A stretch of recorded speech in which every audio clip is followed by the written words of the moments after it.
What's up, YouTube? It's your boy Nash here. Welcome back to the channel. Excuse me. Now before we get started with this week's episode of Yu-Gi-Oh's biggest issue, the road to 200 subs has now come to a close, and we're now on the road to 500 subs. Who knows? Maybe we might hit 500 subs by the end of the summer.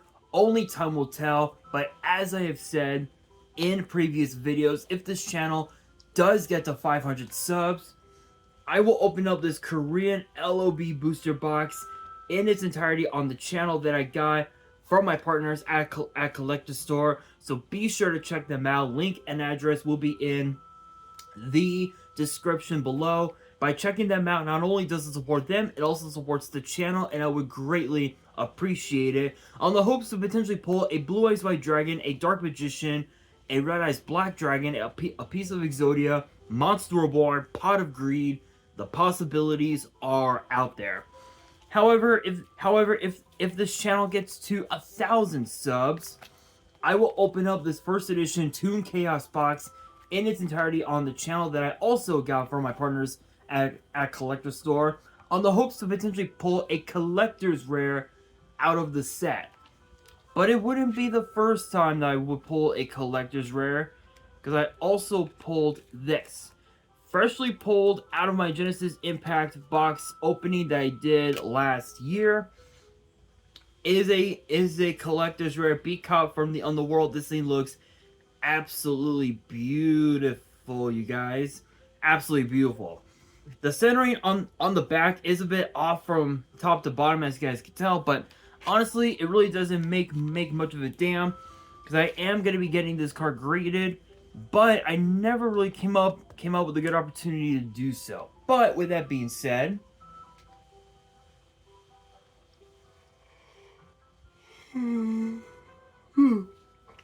excuse me. With that being said, if you guys want to see these boxes get opened, maybe you guys want more episodes of WWE's biggest issue, maybe you guys want more episodes of Yu-Gi-Oh's biggest issue, deck profiles, card discussions, WWE topic videos, or maybe, just maybe, you guys want some premium live event predictions and results.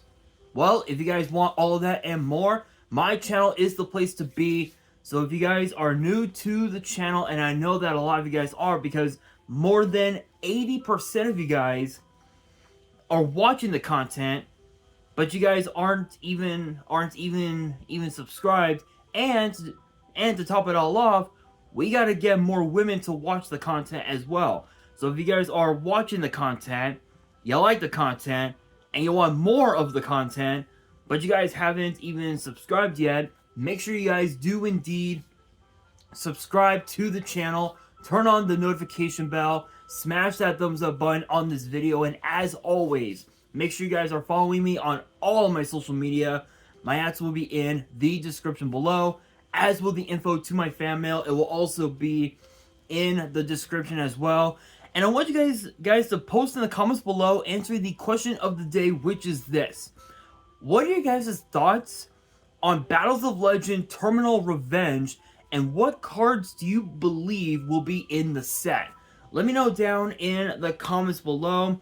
And for this week's episode, that is exactly what we are going to be talking about, is Battles of Legend Terminal Revenge and what we can expect to see out of the set. Now, this is interesting because obviously you guys know, oftentimes when it comes to the whole, to the whole Dragons of Legend, Battles of Legend series, oftentimes they usually don't contain a lot of high-end meta cards that could shape the meta to its very, or rather shake the meta to its very core. But when you look at sets like Dragons of Legend 1, Dragons of Legend Unleash, Battles of Legend Light's Revenge, as well as Heroes Revenge, and also Armageddon, those are just some of the sets that really shook the meta to its very, very core. When you look at Dragons of Legend 1, you had cards like Ice Hand, Fire Hand, Mathematician, Soul Charge. These are cards that not only made up made up the made up the made up the oh, what was it, hat format, but it also made decks for made decks like oh my god, oh my god, there was a few. Was it BA hand? I think so. I think BA hand, Burning Abyss hands. There were quite a few decks right around the time of Dragons of Legend 1 that completely like shaped, like literally shook the meta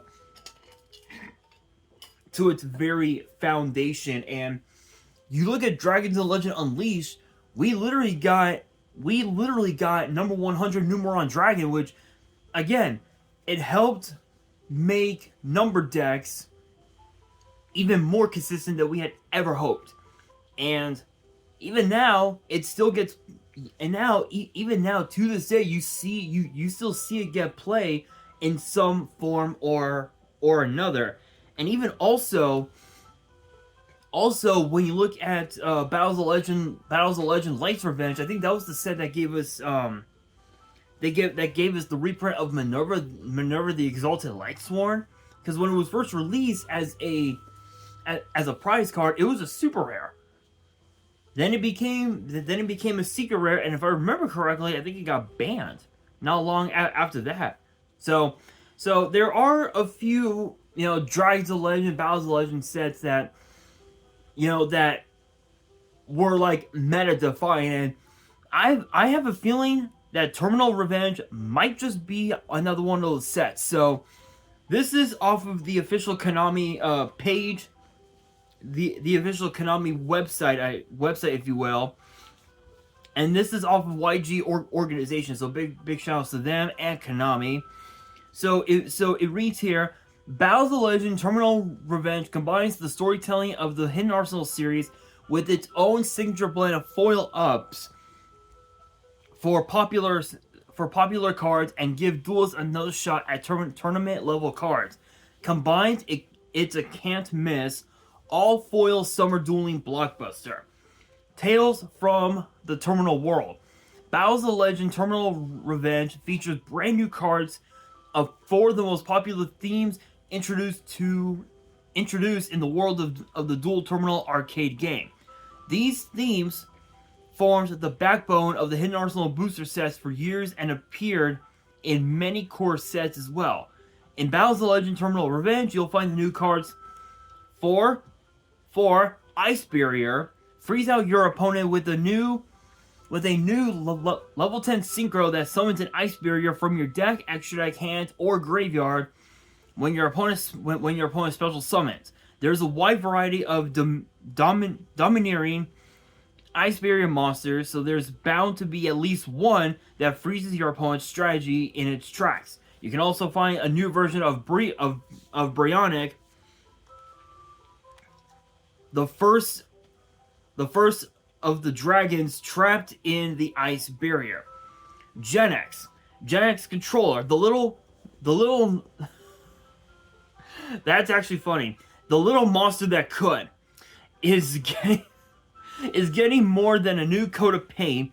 Use it to link summon a brand new Link 1 monster that can generate theoretically limitless normal summons as long as you keep adding Gen X monsters to your hand with card effects. You can keep normal summoning them out right away. Perfect for assembling powerful single monsters like Locomotion R Gen X or the new level 10 Gen X Synchro in this set that can repeatedly negate and destroy your opponent's monsters by banishing monsters from your graveyard. Basically, so just to stop right there, we already know that we're gonna have with Gen X, we're definitely gonna have ourselves an Omni Negate. So this is gonna be a very nasty deck so this is gonna be one of those decks that a lot of people are gonna want to try and test out, potentially with Ancient Gears. So funny enough, I believe Gen X has multiple attributes, and one of the most known and one of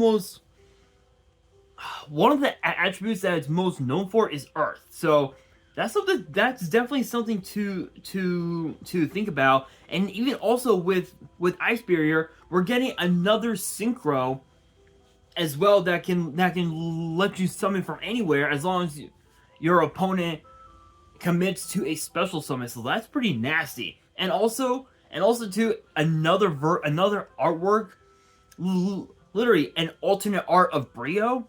That's not bad. That's not bad, I must admit. Let's see.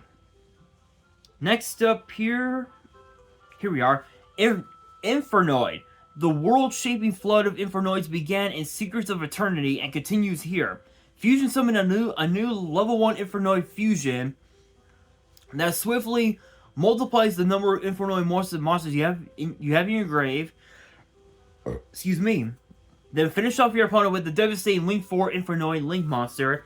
Even better, since Link monsters have no level or rank, it won't count against the 8 or lower total level or ranks restriction to special summon most Infernoid effect monsters.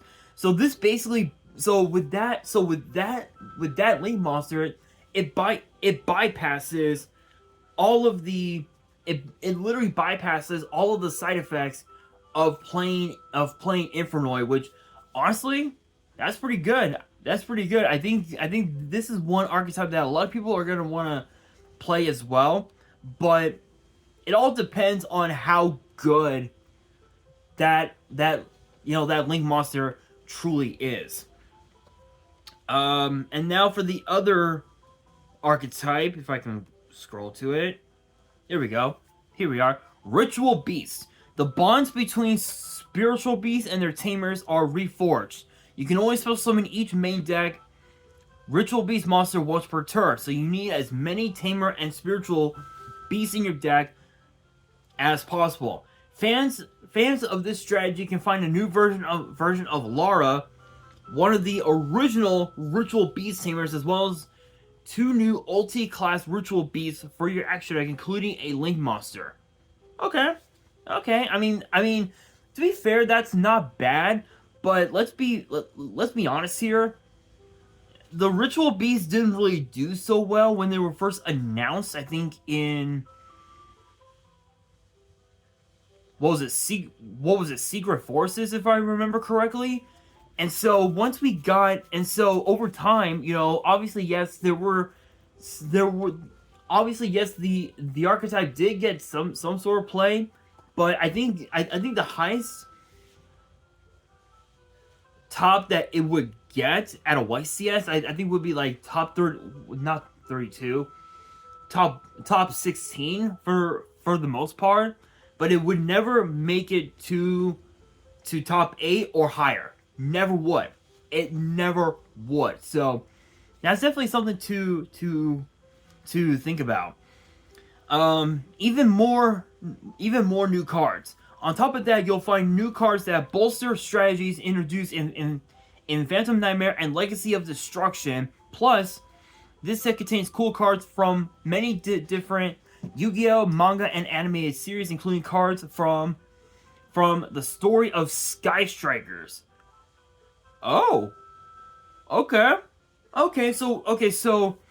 just that alone. So if you guys remember, I think from what was it, Monsters Revenge, we got Arms Regeneration. We got Arms Regeneration. Funny enough, I actually did a bit of. It actually dawned on me. It was never played by Siegfried von Schroeder. It was actually an effect of Reshef the Dark Being from the Capsule Monsters arc of the 5th season of the DM anime. So if you guys remember that, then you guys know exactly what I'm talking about. But honestly, I think there's still quite a few cards that were missing from the anime. I think, what was one of them?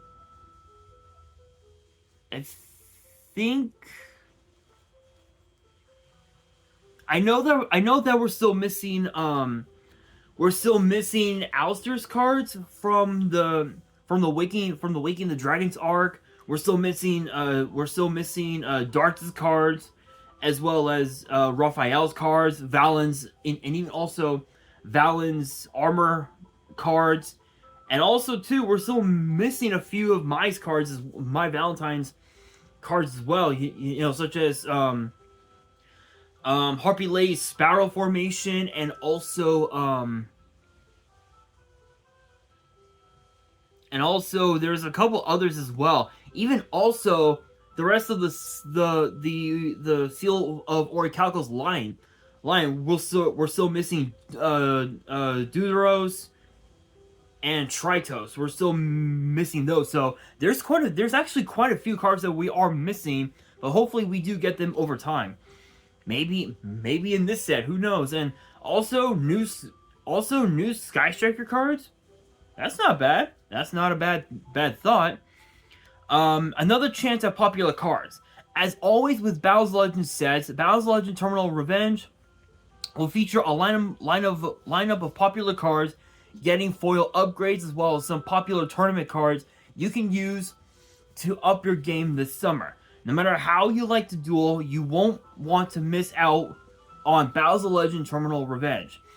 Each 5-card pack contains four Ultras and a secret. The complete Battles of Legend Terminal Revenge booster set contains a mix of secret and ultra rares, with some cards also available as quarter century secret rares. Said name and contents are subject to change.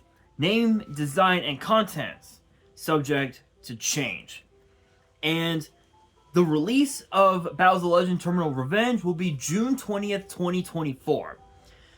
Okay, so first off, I just want to say, I think it's awesome that some of the archetypes from some of the previous hidden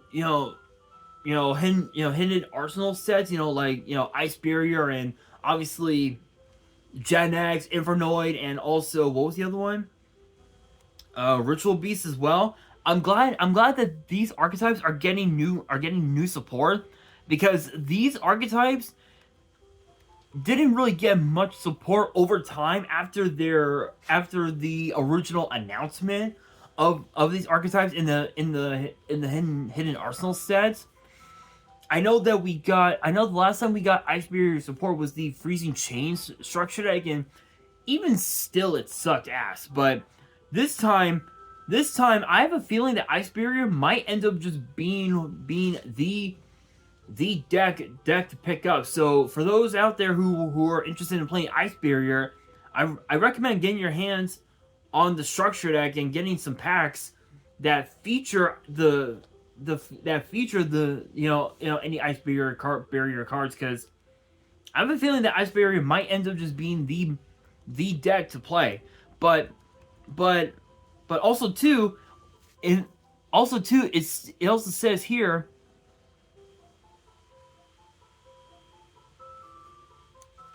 if I can scroll down, there we go.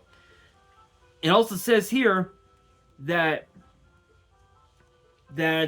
we're gonna be getting cards that boost strategies that were introduced in Phantom Nightmare, which, ironically enough, I actually got my hands on a box from none other than King Fandom here in my city. Big shout outs to them. I was gonna get this from my partners at Collector Store, but unfortunately they did not have them in stock on their website. So I figured I pick them up from my locals at King Fandom. Big shout outs to them, and I have a feeling that if you look, I have a feeling that we might be getting some crazy pulls in this box. So I'm gonna keep the seal for a while. But yeah, so Phantom Nightmare, Legacy of Destruction. So I have a feeling that we're gonna be getting potentially some more new support for Yubel, maybe. Maybe new, some new Snake Eye support as well, which is possible, but we'll just have to wait and see. But as far as the reprints go, the reprints is where it matters the most, because obviously obviously you guys know that when it comes to the reprints, nine times out of 10, they usually end up being just a bunch of bullshit cards. So when you think about Terminal Revenge, and you think about you know the you know the the Ice Barrier archetype, one thing that comes into mind is potentially an alternate art of Trishula. Maybe Trishula might end up becoming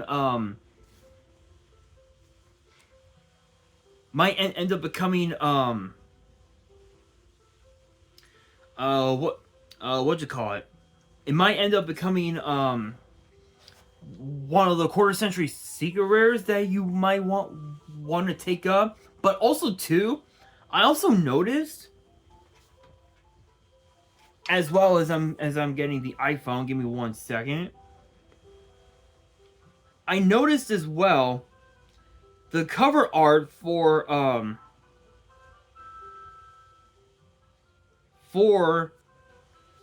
Terminal Revenge is actually gonna be is actually the last thing you would expect. Give me a second.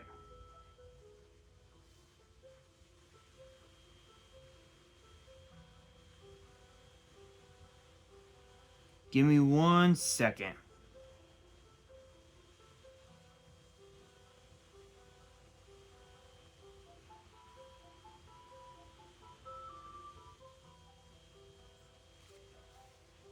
Is actually one of the newest cards that I actually talked about on the channel, and it's actually this.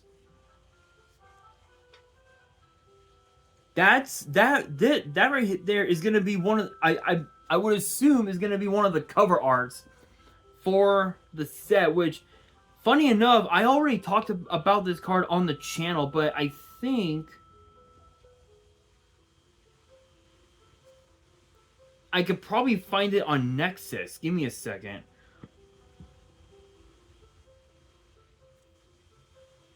Let me see.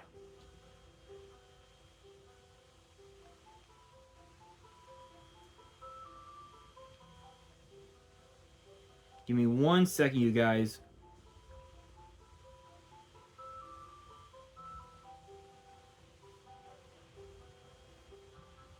We'll go to here, pick a random deck.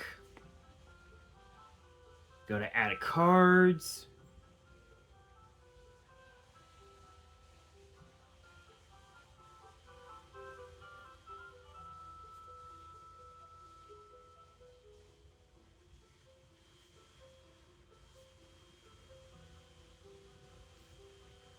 Let's see, that didn't work. Let's go Monster Fusion.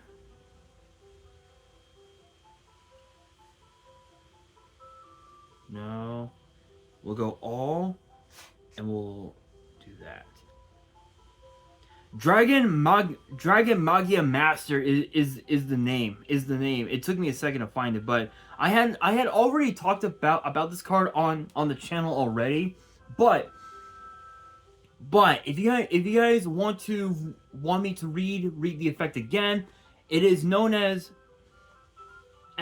Dragon Magia Master, which is a 12-star light dragon fusion with 5,000 attack, 4,000 defense, and requires either Blue Eyes Ultimate Dragon or 3 Blue Eyes monsters, plus either a Chaos or a Black Luster Soldier Ritual monster. And it says that it must be Ritual Summon. No, must be Fusion Summon. And it says when your opponent activates a card or effect as a quick effect, you can negate the activation. And if you do, destroy that card. You can only activate this card in response to each card type once per turn. So basically, you have 3 negates. One for monster, one for spell, and one for trap per turn, which that's pretty crazy. Let's see. If this face-up card in its owner's control leaves the field because of the opponent's card, you can special summon 1 Blue Eyes monster or 1 Chaos or Black Luster Soldier Ritual monster from your extra deck or graveyard. So that's actually kind of cracked. Funny enough, that is kind of cracked in my honest opinion. So still, I think it's awesome that we're gonna be seeing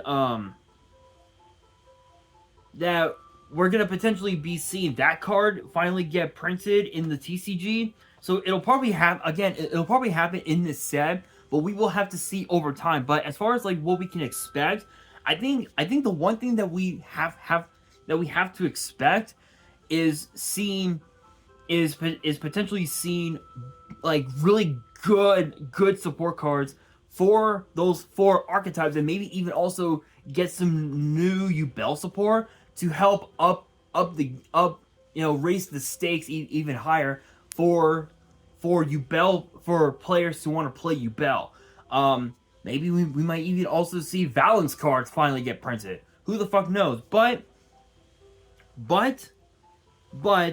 once the first batch of cards gets released, I will be talking about them on the channel, so get ready for that. But with that being said, guys, that will do it for today's video. Hopefully you guys enjoyed. If you did, make sure you guys smash that thumbs up button. If you guys are new to the channel and you guys want more episodes of Yu-Gi-Oh's Biggest Issue in the future, make sure you guys subscribe to the channel, turn on the notification bell, and as always, make sure you guys are following me on all of my social media. My ads will be in the description below, as will the info to my fan mail. It will also be in the description as well. And on that, this is your boy Nash, signing out.